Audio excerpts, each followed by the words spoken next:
Oh, I think it's great. Wonderful. And we've got some great authors you're interviewing this time, which is wonderful. I'm going to be tuning in myself to listen to a few of them and Great. get some tips, hopefully. You don't do this. Do you want to tell us a little bit about yourself and your books before we get started? Sure. My name is Martin Lee. I actually write under the initials MJ Lee for no other reason than it seemed like a good idea at the time, but now everybody gets confused between Martin Lee and MJ Lee. I actually write two series. One from under, there we go, MJ Lee, which is the Rib Path series, which is at the back, so I'll hold this at the front. And then at the front is the Irish Elephants, which is the Jane Sinclair series. The Ridpath series, or Detective Inspector Thomas Ridpath, is set in contemporary sunny Manchester, and basically talks about is a story of an inspector who is working for GMP but crosses between himself and the coroner because he's been ill with cancer for a long while. It's quite gritty. It's quite harsh. It's deliberately meant to be modern Manchester. The second series I write is this one, which is called, also actually the protagonist lives in Manchester. It's a genealogical mystery series with a character called Jane Sinclair, who basically investigates people's family history. And in fact, as I'm writing these books, there are so many great family history stories. Every family has one, and her job is really to dig into the past to find out what happened, using documentation, using history, and using the modern genealogical techniques. So that's the two series I write at the moment. I do another series, but I haven't written for a couple of years on that one, which is based in Shanghai. Which series came first then? Ridpath or Jane Sinclair? Jane Sinclair came first. I started writing Jane Sinclair in 2016. This is the first book. Oh dear, we're a little bit frozen. But Martin, hopefully we'll refresh and he'll come back. He's just going to tell you that his first book.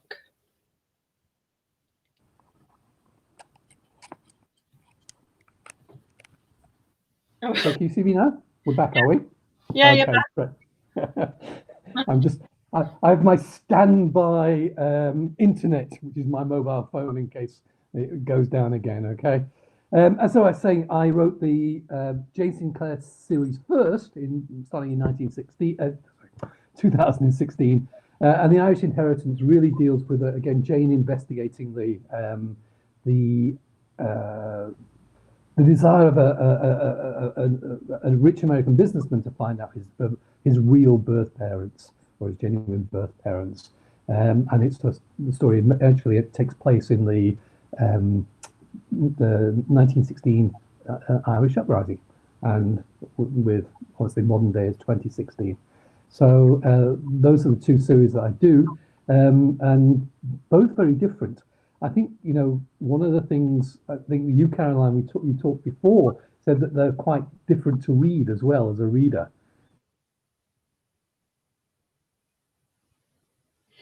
They really are very different to read. I've read both. While he's frozen, I will tell you the answer to one of Samantha's questions that's coming on the stream. Got you, you're back. Okay, great. I'm just setting up another internet source in case it freezes again. Okay. So I was just about to answer Sam's question, but you can answer. She says, "Where are you in the world today?" Oh, interesting. I actually split my time between Taiwan and the UK. Unfortunately, this year, because of the coronavirus, I've spent mostly my time in Taiwan. That's why if you look outside, it's dark at the moment. And in fact, today we had a little earthquake. It was about 5.3 on the Richter scale, which means my fridge door opens and the building wobbles. But we have about three a week at the moment. and there's a typhoon just moving away from Taiwan at the moment, so it's pouring down with rain. It's actually, it just reminds me of Manchester, though, so I'm quite at home in typhoons. It has been pouring down with rain here as well, to be honest. Nothing changes, you know? I feel like there's a story about why you're in Taiwan. That's It's interesting. I write about Manchester, but I actually haven't lived in Manchester since I was 18 years old. It's the classic one of you can take the boy out of Manchester, can't take Manchester out of the boy. I obviously went to university, and then since then I've worked all over the world, basically in America, in Hong Kong, in Singapore, in Bangkok, in China, and now I live in Taiwan because my wife is Chinese, and so it's easy to live here and easy to live in the UK. So I have a place in both, so a foot in both camps. In Manchester, though, because my mum and my family live there, I went back every year. And so Manchester I still call home, which is quite strange since I haven't lived there since I was 18. But I have a deep appreciation for the city. It was almost, I think, dragged me up and gave me I think quite a good foundation for life when I was living there before I escaped the rain. Well, apparently, according to Sam, Manchester's remaining dry so far today. So our admin, Sam, who does the other sort of half of the author chats, lives in Manchester. Oh, yeah, really? Yeah, that's great. And that's not surprising because there is, I always think it's funny, there's a Manchester sort of joke or phrase that, if you can see the Pennines, it means it's going to rain. And if you can't see the Pennines, it's already raining. So I'm sure if Sam can see the Pennines, then rain's going to happen fairly soon. We've got a comment on the stream. I'm just trying to work out who it is. I've got my phone here because it comes up as Facebook user. And they said, okay. Martin, it's Sheila Bugler, who's one of the author members of our group. She says, your PI Ridpath is recovering from a serious illness. What was the inspiration for this background? Love your books, by the way. Thanks, Sheila. That's great to hear. The inspiration was my brother, who 8 years ago was diagnosed with the cancer I use, myeloma, which is a bone cancer. And he was diagnosed with it 8 years. It has a prognosis of 4 years. So you're only supposed to, it's a very bad cancer. But my brother Mike, his name is, was very lucky in. Have I frozen again? Oh, I'm still okay. No, you're still okay. Okay, good. My brother was very lucky in that Manchester has probably one of the best cancer hospitals in the world, and he went along there, and they were trialing a new treatment on myeloma, and he did it, and it's the one I describe in the books using a drug called Revlimid. And he is now in remission and has been for 8 years. So it's, we're obviously over the moon. But I always asked him all about cancer, and I checked with him I could use it during the in the books, and he was more than happy. Simply because I think he said the more people that learn about the new treatments for cancer at the hospitals in Manchester, the better it is, and the sooner you go to be diagnosed, the better, But there are lots of good cancer treatments coming on board at the moment, and he was just very lucky that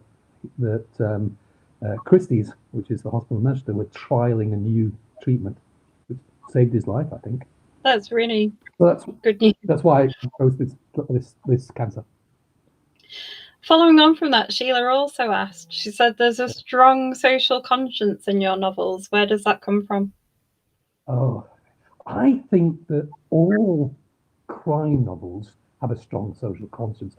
For me, crime novels are really a moral story in the sense that there's a good and a bad element. They get mingled up and black and white becomes grey quite often, but there's usually a resolution. Good triumphs, so it has a moral story. And for me, that moral story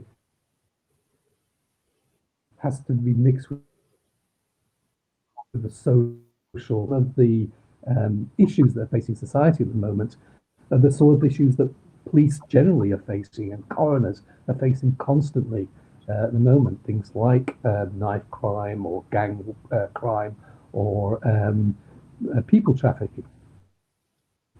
And always, people are facing that.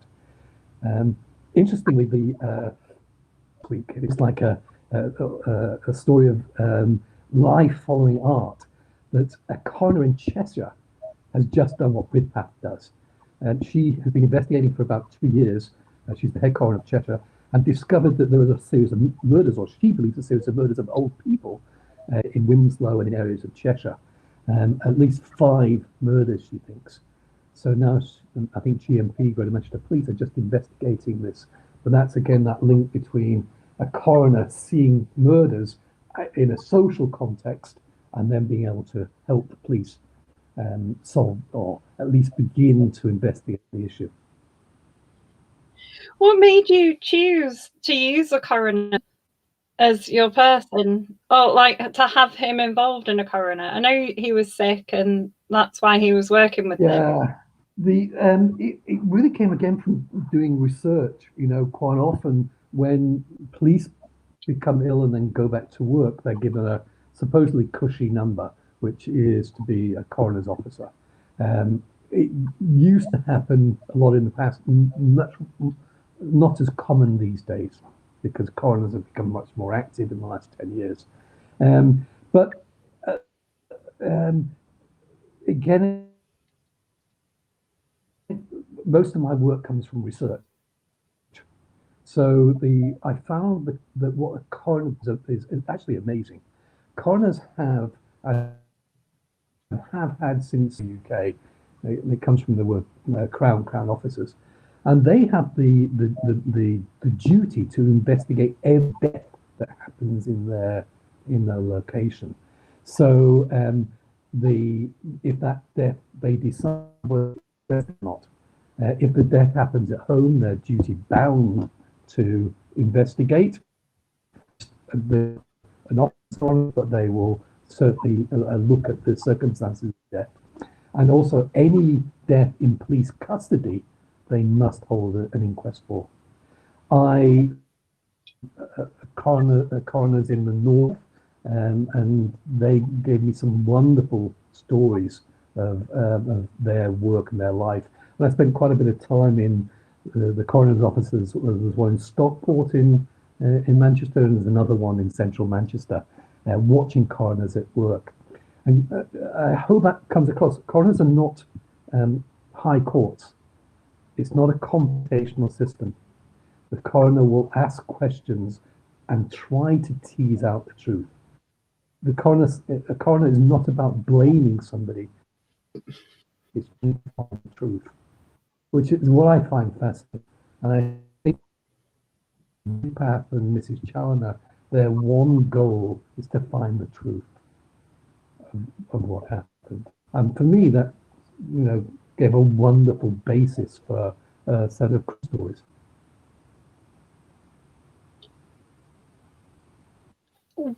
I'm going to ask you another question from Sheila. She's got loads of questions for you. She says, Yeah, that's great, Sheila. Thanks very much. Can you tell us about your writing process? Are you a planner or a seats of the pants writer? Oh, I'm a definite. Oh no. I think we've lost Martin again briefly. I think this is probably the effect of the typhoon. Let's just try to bring him back.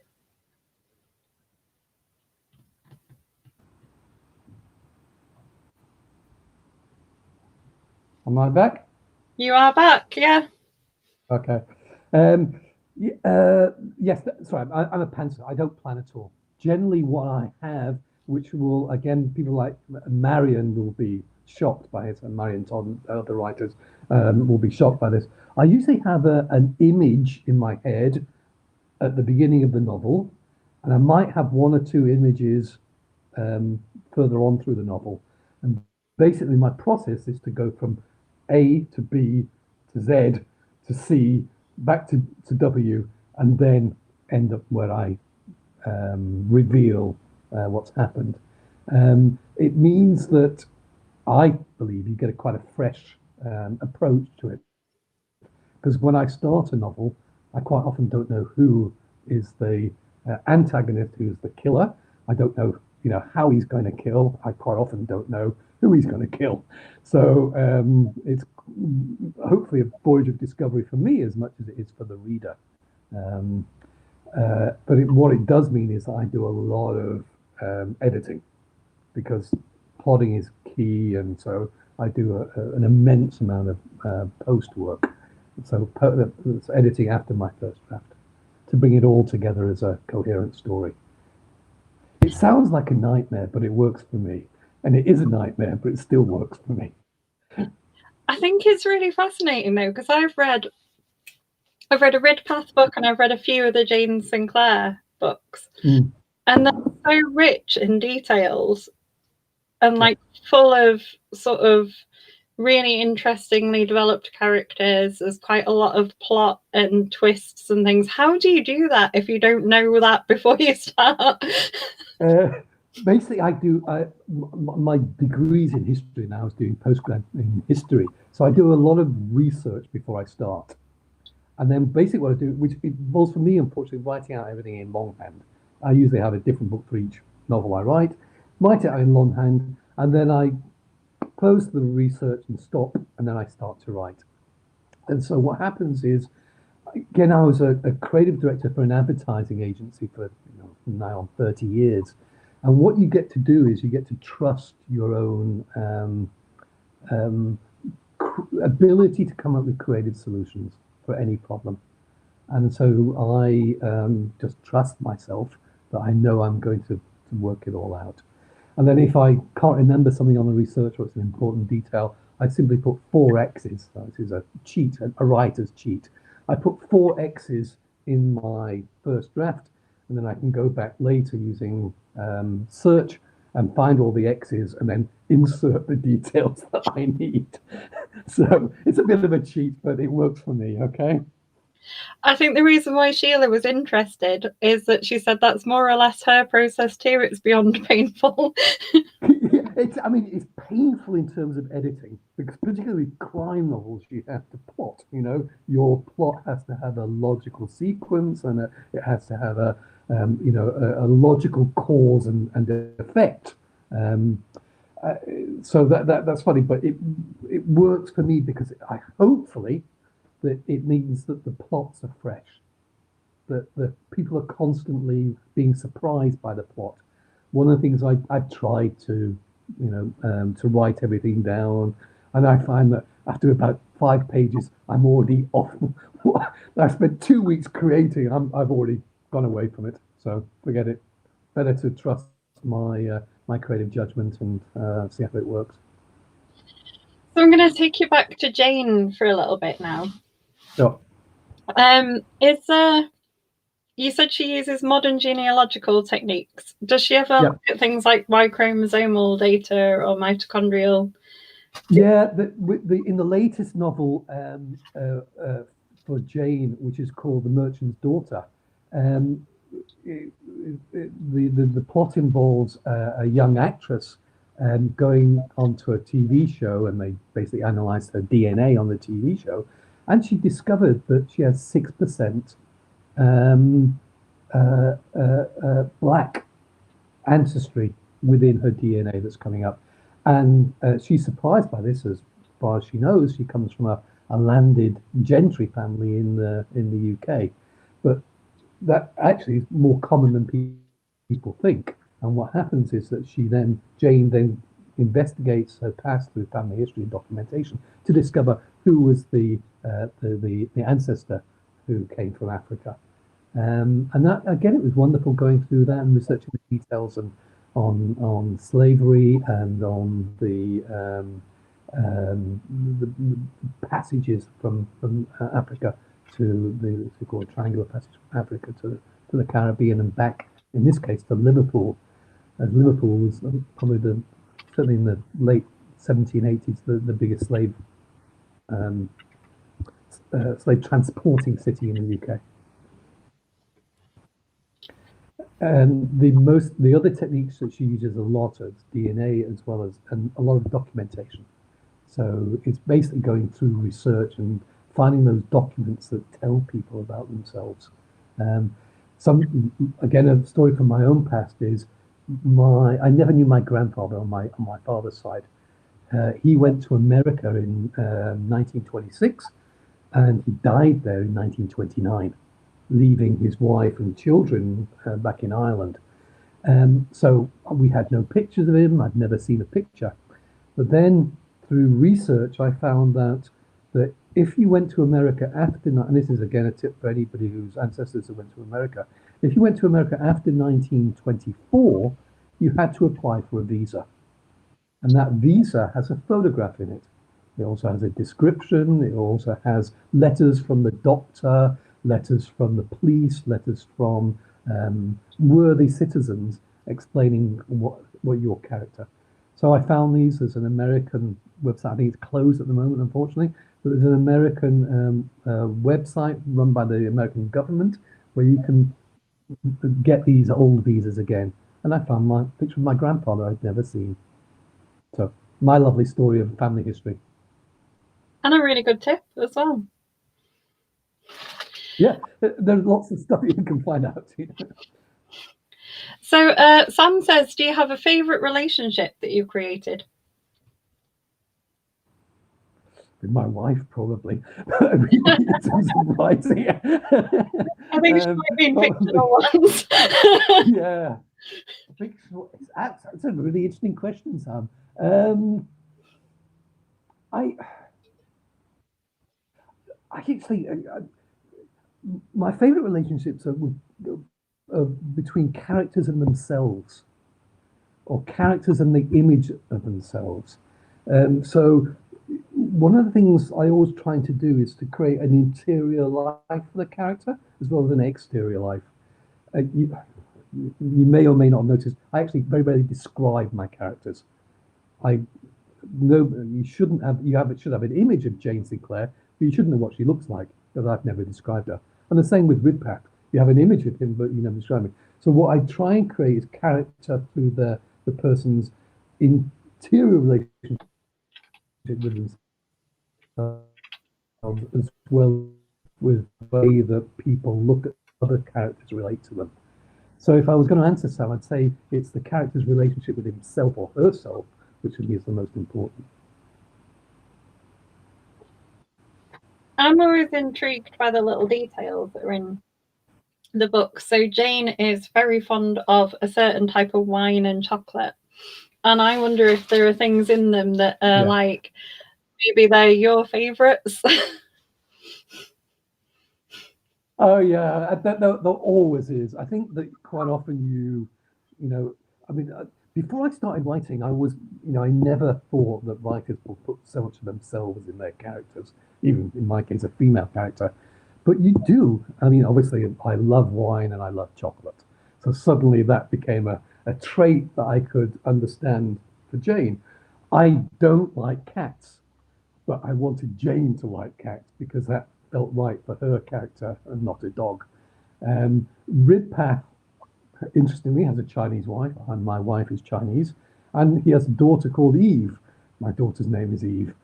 It makes it very easy to remember the character's name if you use your daughter's name. So that was I used quite a bit of my own life in there. Maybe I shouldn't use so much, but it makes it real for me as I'm writing it.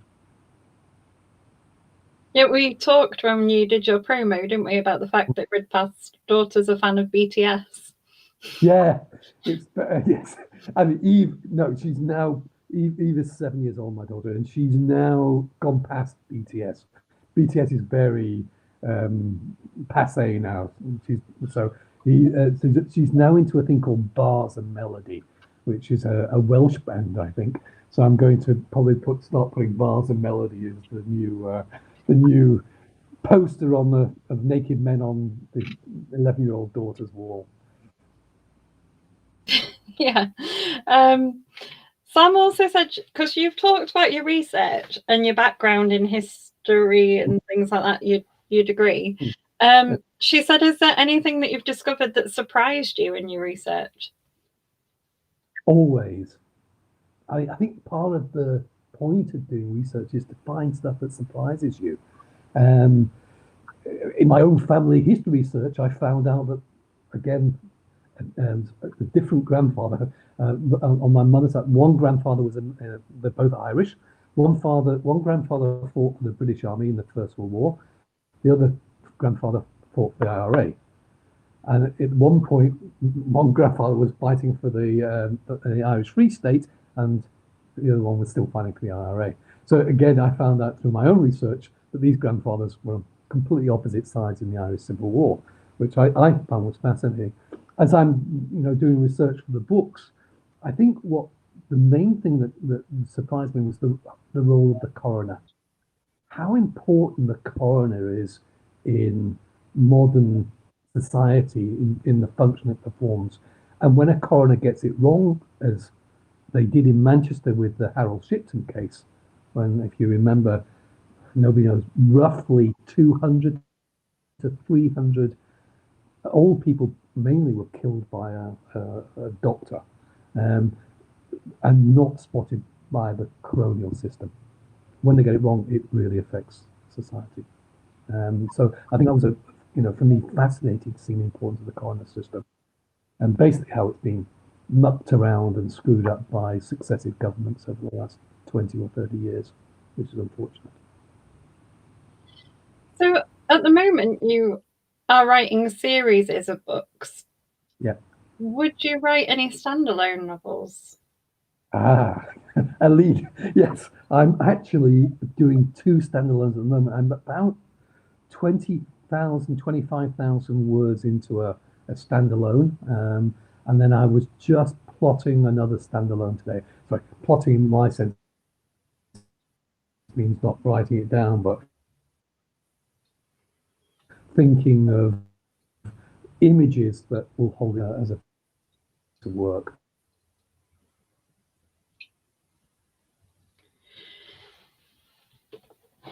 We've lost Martin again briefly. Let's have him back. See if that works.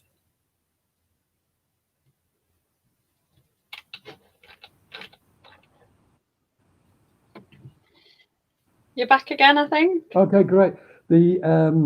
Writing is unfortunately time consuming. So actually, the one thing I do plan in my life is my year of writing. So I usually know at the beginning of the year the novels I need to write. And so I'm in the middle of writing the next Ridpath at the moment. And I think that comes out next year, February or March, I think, next year. And the latest Ridpath, which is behind me, I think, over there, is going to be out in September 24th. So I'm usually about 9 months ahead of where I am. But I find it fascinating because I've lived my life basically not knowing what I do week to week. As a creative director in an agency, you never know what you're going to do. There's always something new that comes in. And now I know my life about a year ahead of time, which is quite frightening for me, actually. It also means I've got lots of deadlines. What's your title of the Ridpath one that comes out on September 24th? It's called When the Past Kills. And you hear my Manchester accent coming out when I say my A's and my U's. I say, even after I haven't, I've been away from Manchester for about, 40 years, I guess. I still say mug, and I still say bus, and I still say past, and I still have that grass and past sound, which again, you can take Manchester out of the boy, but you can't take the boy out of Manchester, But then you're quite. I mean, you're saying you've like globe-trotted quite a bit. You've lived in lots of different places. Would you not set novels in like Taiwan or somewhere like that? Are you not tempted to do that, or? I have actually written 4 books about a detective in Shanghai of the 1930s, which I love writing. As a Russian detective in Shanghai in the 1930s, and I adore writing them. Unfortunately, it's time. I can do 2 series at any one time because they're quite fun, alternating the 2. And because I find it quite easy because Jane Sinclair and Ridpath have quite different voices. So it's quite easy to switch between the. Um, I think sometimes people find it weird when you talk about voice, but when you're writing, I have a voice in my head, depending on each book, and the voice really is the style it's written in and the language that you use and the pacing of the book. And so those two are quite different, so it's quite easy. I think we talked before that I was very lucky as a kid. I had a teacher, a guy called Mr. Reese. He used to get us to write in different styles. So you'd say, okay, tell us what you did over the weekend in the style of Jane Austen, or in the style of Hemingway, or of Raymond Chandler. And what he really was getting us to do was understand how language and meter and rhythm affect the impression that people have of a book. As you said, you prefer the Jane Sinclair because they have a much softer, gentler rhythm than the Ridpath books, which are much more beaty. They all they have a much stronger, harsher rhythm. The difference between drumming and a guitar strumming, for example. Yeah, I mean, I know it always sounds very weird when I've explained it, but it's in my head, and and I'm very conscious of it when I'm writing. in my defense, Ridpath books are still good. Jane Sinclair's the one for me. So Yes, yeah, I know. It's again horses. Different people like different things, and that's what fun for me is to write in a different way for different people, which is wonderful. do you have an end in sight for Ridpath or Jane? No, actually. Uh, for neither characters do I have an end. With my previous character, the Shanghai one, I had an end for him in 1943. A place called the Bridge Prison. But with Jane and Ridpath, I don't. Simply because they are, I hope, timeless characters in the sense that there's always going to be stories about family history. And actually, the more I talk with my readers, the more I realize that there's wonderful family history. I had a reader from America last week who was taking me through her family history story. It was a fascinating, and immediately I could see a book for Jane Sinclair just in that woman's family history. And with Ridpath, I think Ridpath can keep going until he has to retire, or go to Manchester Police kick him out, one of the two, which they may well do in the future. We've got a question from Alex Hawley Okay.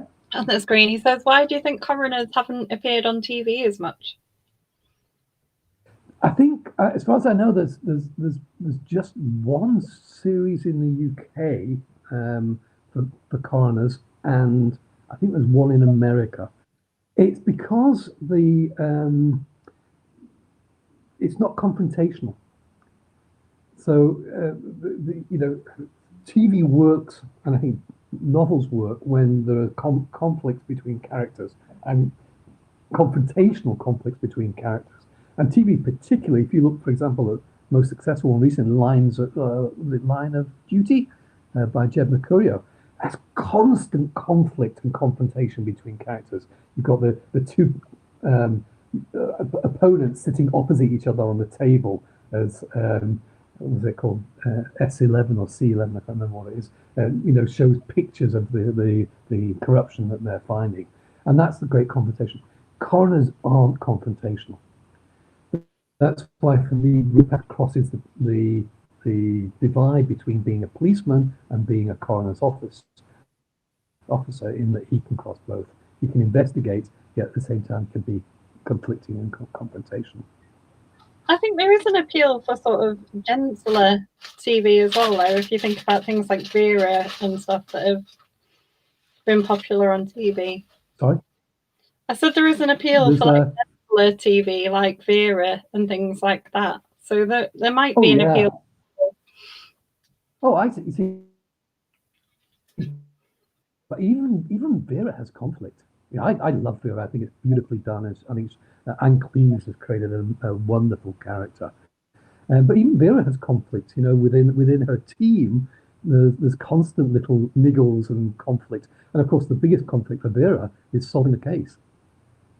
I think me, she's always questioning herself. Can she do it? Can she work this one out? I, the heart of all crime books is conflict. Have you ever cast in your head? So I know you said you don't describe Ridpath and Jane, but have you ever cast them in your head? Have you ever imagined what the TV series of them would look like and who would play them?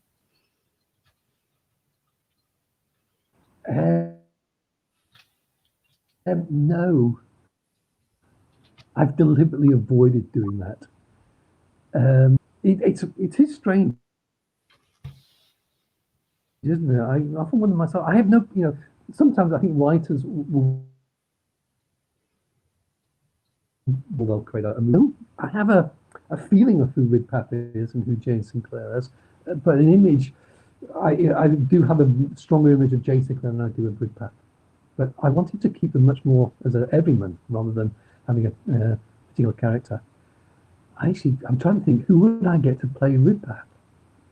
I actually don't know. Maybe that's a lovely thing for some of the readers to tell me. Who do you think would play Ridpath? I haven't got a clue. Um, I'm trying to think of something funny. Maybe Roy Keane. He'd be fun. I'm going to ask you another, I think it's a UK CBC favourite question. So you may have been asked this when you were on a panel with us before, but what's been your most memorable moments as an author so far?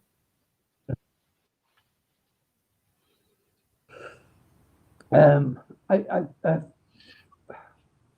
definitely feedback from readers is, I think, the most memorable. A couple of things, both for Ridpath and for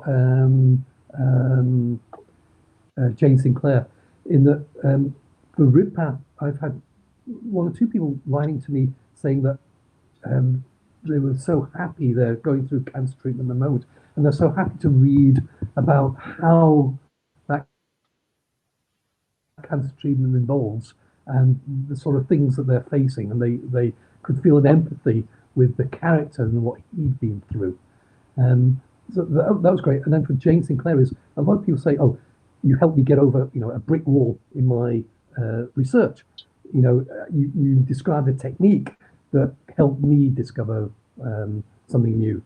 For example, in Irish genealogy, there's some new DNA techniques being used at the moment, which are fascinating to hone down where people actually came from and where they lived, which helps the Americans who don't know where their family, which village or which townland their family came from.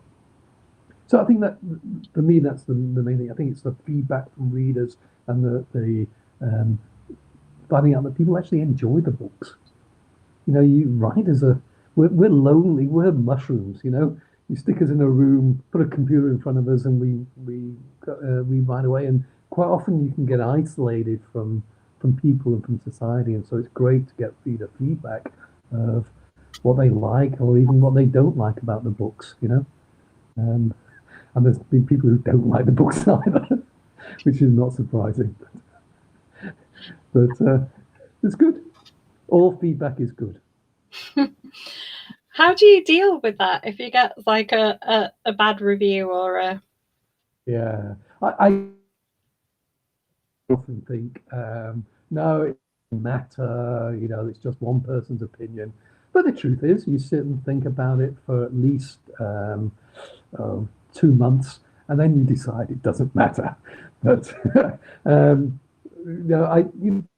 mean, seriously, it does worry me for about 30 minutes, and then I go back to work and I start writing again, and I remind myself of the 99.9% of other people who've enjoyed the books. Again, luckily, I worked in advertising for 30 years, so I'm used to people giving me opinions about the work, and you realise that part of the job is to sift through those opinions to find out the nuggets of truth in them and disregard the rest. And it's my work, it's not me. If you ever take criticism personally, then it will affect you. But it's my work. It's not me as a person or me as a human being. So going back to your historical kind of background and Yeah. your studies, is there a field of history that is your particular specialism? With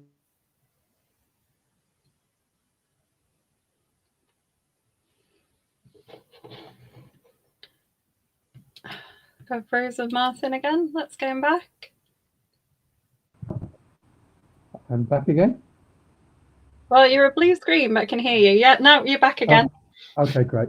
As I said, my field was postgrad was in labour history really, but what that gave me was the ability to research anything. And actually, one of the big problems is I love research. I love finding out things and finding those little nuggets of information that you discover almost by accident. For example, when I was writing the Vanished Child, I originally was going to write about Canada, but then I discovered that a lot of the children were sent to Australia in the post-war period from about 1947 onwards to 1963, and the stories were heartbreaking and heartrending. And then I realized I had to write about that. And I think probably the saddest thing I've ever researched is watching newsreel footage, Pathé footage from these children arriving in Australia in the 40s and the 50s, and realizing that they're basically they're going to face hell, and they're 7, 8 years old, and the most distressing thing I think I ever saw in research. You can look them up; they're on YouTube, and it's not very pleasant, simply because of the innocence of the child, and you know what they're going to face. And that's why I wanted to write that particular book called the Vanished Child, about a woman looking for a long lost brother who was sent to Australia. Are there topics that you wouldn't write about? Yes. I would never. I've dealt with the orphans, but I would never write about um, uh, child molestation. I would never write about um,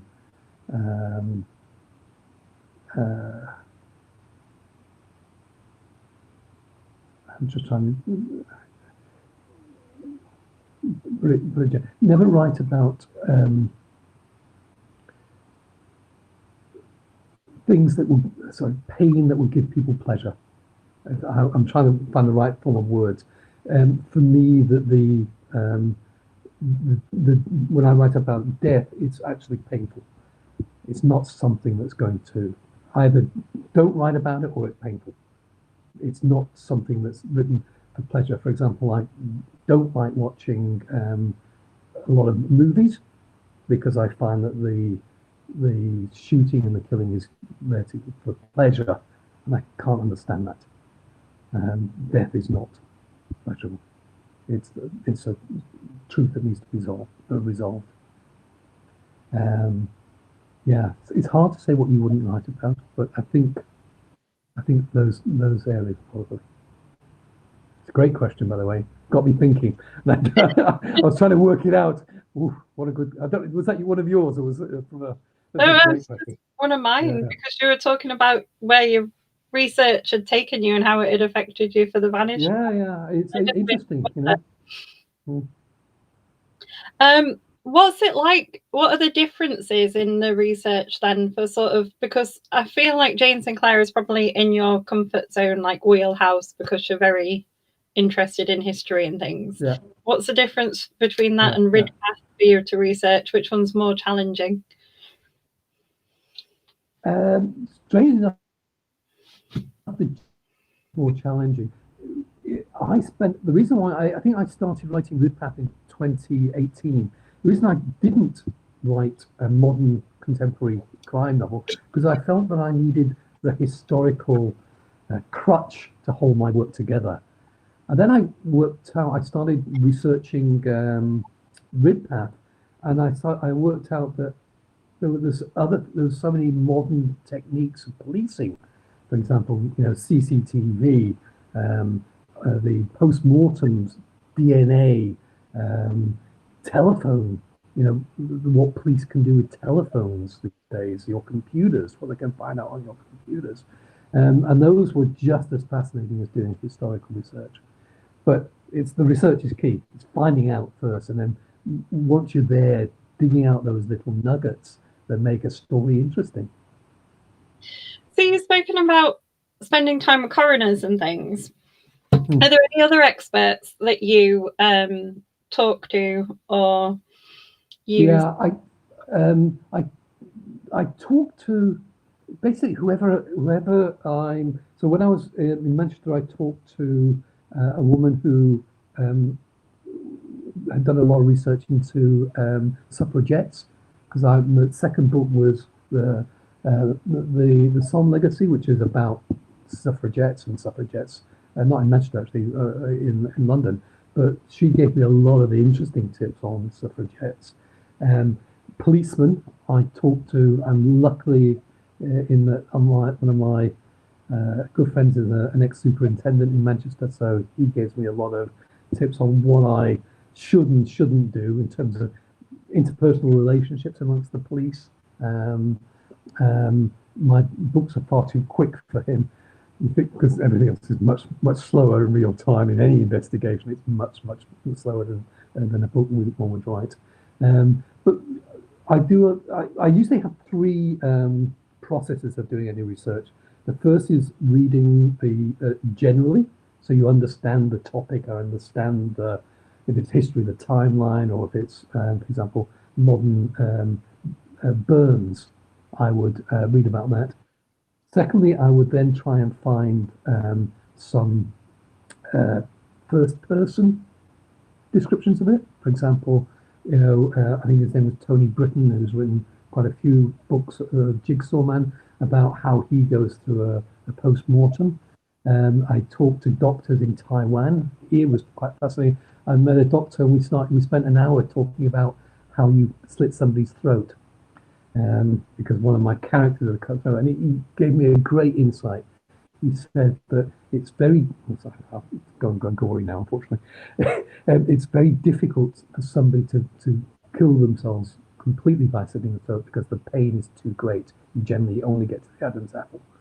So that was a wonderful thing to talk about, but a great insight from a doctor. And then the third thing I do is go into original documents. National Archives has been great for that in London, and finding original documents about. And at the moment, I'm reading actually one from Manchester, which is a 16th century document for the next book, one Jane Sinclair novel, which is a document written by the equivalent of a coroner in 17th century Lancashire. The book was written in 1619. But actually published by Chetham's Library in the 1830s. So it's quite a wide range. You go from cutting people's throat to 16th century coroners. So what do your family and friends think if you go and spending like an hour talking about how to slit people's? Oh yeah, it's quite. I think all crime novelists are the same. I'm sure Sheila. Our history on our computers is frightening. Again, for the latest book, I'm working out how long does it take to strangle someone. And there's a lot of, I'm trying to find all the websites. India has been a great source for medical information on that, is on how long it takes to strangle someone. What happens in the process, etc. So yeah, I also, people ask me what I do for a living. I just tell them I kill people. And then, of course, explain you do it in your imagination rather than in real life. But if you think about it, it's a strange profession, isn't it? finding out about, how people slit their throats or how they get strangled. Yeah, Sheila says you're so right about the history on your internet browsers. Yes. It's I would hate for any policeman, for example, to look at my internet history. He would be appalled. I think we need to start a thread in the group of authors sharing a photo of their most recent internet purchases.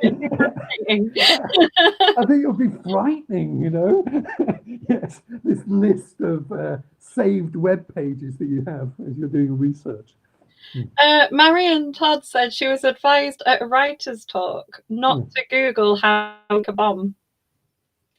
Have you ever dodgy when researching? I think there are certain. Again, it's how the security in the UK is GCHQ. It's how GCHQ monitors actually messages, phone messages, and worse, phone messages. Or they monitor for keywords. So bomb is a keyword. Okay, they may even, because we've just said it here, they may even monitor it now. But I think that that particular one that Marion's pointed out is not good. The others are still not great, but they're good. They will flag up. There's certain keywords that flag up whenever you do research. So there's ones I will tell you to avoid. So she said as well, have you ever strayed into dodgy territory when researching? Do you think you've ever hit any of those?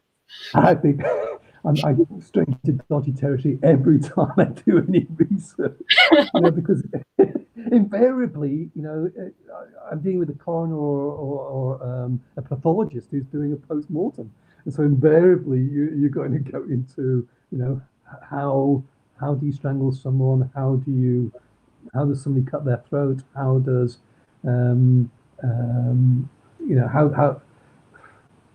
how do particular deaths happen? Again, hopefully it'll only ever stay as history, and it will never see the light of day other than my history research. Marion Todd has just commented as well, waves to GCHQ. Hi guys, nice to see you. I'm not a crime writer, but some of the things I've purchased over Amazon over the years have probably put me on some. Science teachers have some dodgy things as well. I mean, occasionally we find out by accident how much is actually monitored, and certainly I think WikiLeaks reveals, I think in 2014, showed how much GCHQ was monitoring. Generally, message communications, and in fact, I think in Manchester just recently they arrested a drugs gang and trafficking gang because the Manchester GMP, or the National Police Service, managed to break a particular code they've been using through telephones, through their mobile phones. So it was not using normal text, but using a coded text, and they managed to break that code. And because of that, they closed up a whole trafficking gang. But that goes on constantly. Hopefully, hi GCHQ, it won't be. None of us will ever suffer too much.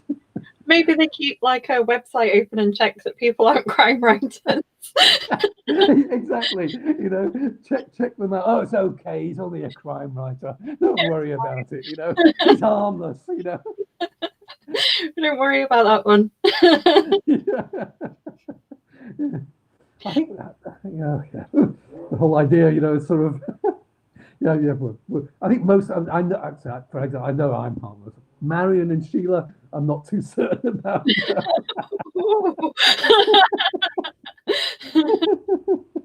Poor Marion and Sheila. They're listening in. Yeah. I'll be checking your Amazon for reviews after. Exactly. we actually know each other because we're part of the Canelo Crime publishing group. We're all published by the same organization, Canelo Crime, which is doing some great new crime writers at the moment. So I think they're looking for people. As a tip, Canelo Crime are looking for new crime writers at the moment. So if you've got a good novel, zap it off to them. I think they're open for submissions, but zap it off to Canelo. How long did it take you? This is one of Jason's favourite questions, actually, and I've not seen him on the stream, but I'll ask it anyway. How long did it take you to get your first publishing deal? I was very lucky. I wrote the book, sent it off to, I think, 5 agents, didn't get a bite, but then I, for some reason, saw that HarperCollins, or one of the divisions called HQ, were looking for authors. I sent it to them, and within 3 days, I got a phone call back saying, "We really love it. We'd love to publish it." So, for me, luckily, it was a very easy process. I think it's luck. It's really, I was very lucky in that my editor, Cleo Cornish at HQ, was just beginning a crime division for HQ, and they were looking for authors. It was sheer luck. Nothing to do. I often think it's 90% luck and 10% talent. So if you are right out there, it's just keep trying.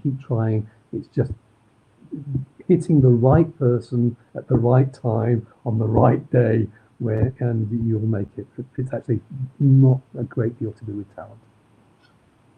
I think the talent is actually finishing a book. That's the talent.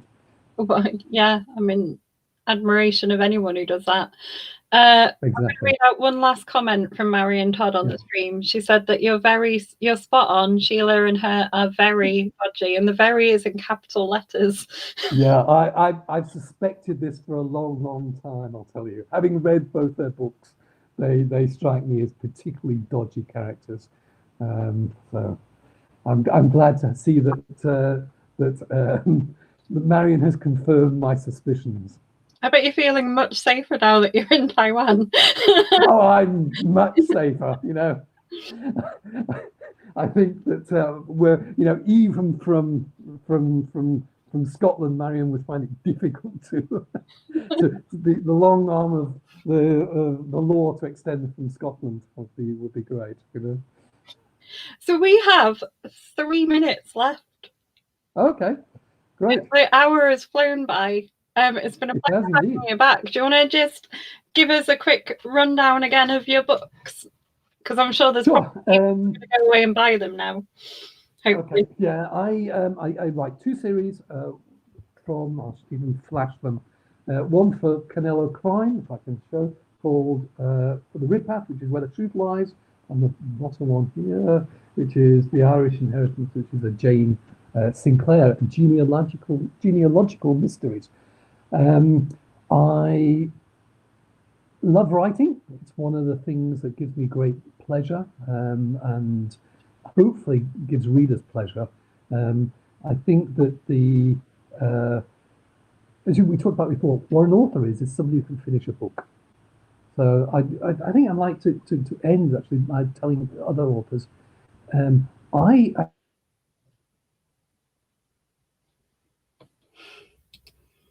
Couple of minutes left and then we lose him again and he freezes.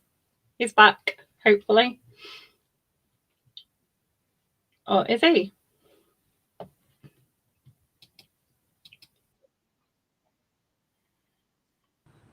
I've got you back. Oh, well done. You see, I can see the computer's desperate to get rid of me. You can see it, can't you? Get him off. And what I say, quick finish, is that the 1994, I was writing a book. I got 75% of the way through and I stopped. If I knew what I know now, I would have finished the book. And I always tell people, just finish the bloody thing. You can always go back and rewrite loads and loads of it later. But a novelist is somebody who finishes a book. And if it's 75% finished, nobody's ever going to read it. So anybody out there, just finish your book. And then my thought for the day. It's a really good thought, and we have to thank you for the fact that you did finish your books and give us lots of like entertaining things to read. Oh, some of them was a struggle, I'll tell you. It's like sometimes, writing a book is wrestling a 300-pound gorilla, and the gorilla doesn't want to move. So, but thank you very much. It's been a pleasure. Thank you, Caroline. It's been a pleasure too.